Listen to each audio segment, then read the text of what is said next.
আমি তাহিরা কিবরিয়া, স্বাগত জানাচ্ছি VOA 60 পক্ষ থেকে আমেরিকার বিশেষ কিছু খবরে। রিপাবলিকান এবং ডেমোক্র্যাট উভয় পক্ষ সেপ্টেম্বর মাস পর্যন্ত সরকারকে পরিকল্পিত $1 ট্রিলিয়ন সাহায্য দিতে রাজি হয়েছে। এর ফলে সরকারের কর্মকাণ্ড বন্ধ হওয়ার যে সম্ভাবনা ছিল তা রোধ করা গেল।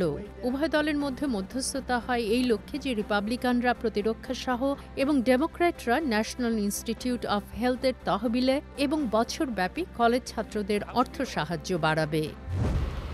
আমেরিকার দক্ষিণাঞ্চলের রাজ্য টেক্সাস, আরকানসো, মিজোরি এবং মিসিসিপির ওপর দিয়ে বয়ে যাওয়া মারাত্মক ঘূর্ণিঝড়ে অন্তত 14 জন প্রাণ হারিয়েছে। ডালাসের পূর্বাঞ্চলে পরপর কয়েকটি ঘূর্ণিঝড়ে 4 জন প্রাণ হারায় এবং অন্তত 50 জনের বেশি মানুষ আহত হয়েছে।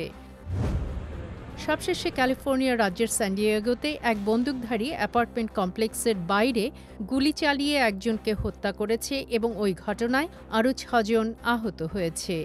বন্দুকধারী পিটার স্যালিস পরে পুলিশের গুলিতে প্রাণ হারায়। এখনও হত্যাকারীর উদ্দেশ্য জানা যায়নি।